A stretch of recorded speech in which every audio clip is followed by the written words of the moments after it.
चुगलखोर पड़ोसन। क्या कर रहे हो? छत पे जाके अखबार पढ़ूंगा। बस यही करो। तुम्हें पता भी है कि बहू क्या गुल खिला रही है? उसने नया फेसबुक अकाउंट बना लिया है। रोज 10 फोटो डालती है। हमारे परिवार की तो नाक कटवा देगी ये। और तुमको ये बात कैसे पता चली? अरे पड़ोसन ने बताया। उसकी बहू भी फेसबुक पर है ना, तो उसको पता चल गया। हाँ हाँ, जैसे तुम तो बहुत भोली हो।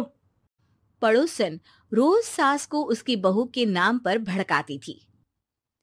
आज तो आपकी बहू कह रही थी मुझसे आके कि आप दिन भर खाती रहती है, खा खा के घटोत्कच हो गई है। क्या? उसने मुझे घटोत्कच बोला? अरे वो खुद ना कटी सुपर्णखा है। आप कह रही हो तो सही होगा, लेकिन आप उसको बताना मत कि मैं ये सारी खबरें आपको देती हूँ। शाम को जब बहू पड़ोसन के पास जाती है, आज तो तेरी सास तुझे सुपर्णखा कह रही थी, कल ताड़का भी कह देगी। पता नहीं इतनी अच्छी बहू मिली है, फिर भी वो तुझे राक्षसिनी क्यों समझती है? आप कितनी अच्छी हैं। आप मेरी सास की हर बात मुझे बता देती हो, वरना मुझे पता ही नहीं चलता कि वो मेरी पीठ के पीछे इतनी बुरी बात करती है।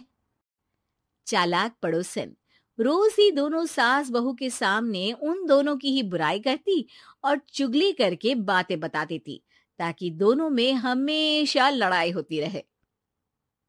आपने तो बस छत पे बैठ के अखबार पढ़ना है और चाय के घूंट पीना है। बहू की वजह से मुझे तो जहर के घूंट पीने पड़ रहे हैं। कल वो मुझे मोटी घटोत्कच बोल रही थी। तो तुम भी तो उसको नाक कटी सुपर्णखा बोल देती ना।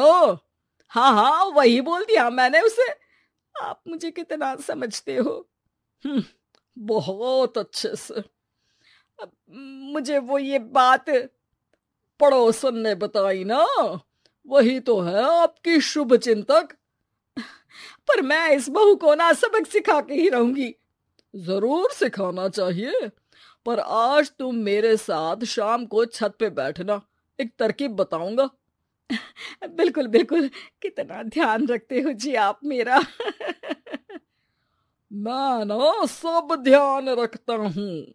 शाम को जब सास और ससुर छत पर बैठे होते हैं कि यहाँ खड़ी हो जाओ, यहाँ से ना तुमको पता चल जाएगा कि बहू की अगली चाल क्या है।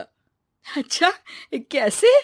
सवाल मत पूछो, जैसा कह रहा हूँ वैसा करो। थोड़ी देर में ही छत पे बहू की आवाज आने लगती है। मेरी सास लायक ही नहीं है। मुझे पता होता तो सास बहू की भी कुंडली मिलवा लेती पहले ही।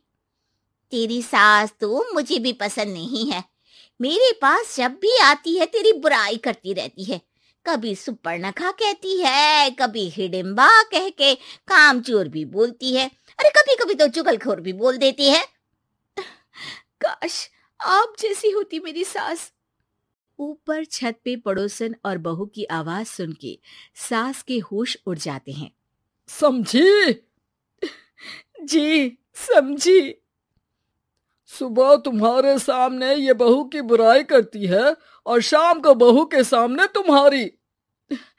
मतलब आप सिर्फ अखबार नहीं पढ़ते, सारी खबरें भी रखते हैं।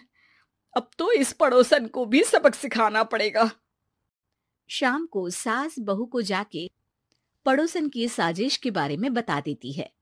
हाँ, मुझे माफ कर दो माँ जी। तुम भी अपनी माँ जी को माफ कर दो, इन्होंने भी तो तुमको बहुत कुछ कहा है।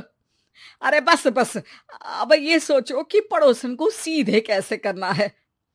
अगले दिन सुबह पड़ोसन सास का इंतजार कर रही होती है, लेकिन वो देखती है कि वहां सास और बहू एक साथ आ जाते हैं।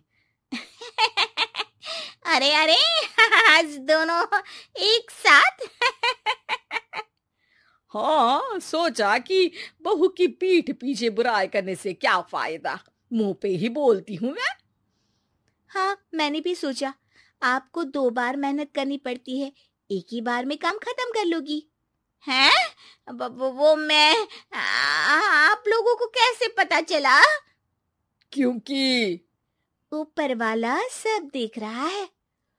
पड़ोसन ऊपर देखती है, वहां ससुर खड़े होकर हंस रहे होते हैं। मतलब आप हमारी बातें सुन लेते थे? हाँ, सुन लेता था और मजे भी लेता था। आपको तो शकुनी होना चाहिए। क्या चाल खेली है आपने, एकदम सास बहू के सीरियल जैसी। तो बताओ पड़ोसन जी, मेरी बहू ने आपसे अब मेरे बारे में क्या बोला? यही बोला कि सास बहुत अच्छी है, बहुत ध्यान रखती है। अच्छा, और सास ने मेरी क्या बुराई की? नहीं ना की बुराई, हमेशा तारीफ करती है। भगवान सबको ऐसी सास दे। मेरी गलती है जो मैंने आप लोगों में आग लगाने की कोशिश की। पर छत पे लगा हुआ सीसीटीवी यानी कि शर्मा जी सब देख रहे थे। हाँ जी, मुझे माफ कर दीजिए। माफ क्या, आपको तो अब हम साफ ही कर देंगे अपने वालों की लिस्ट से। आज से आपकी और हमारी बात बंद, लेकिन बुराई जारी रहेगी।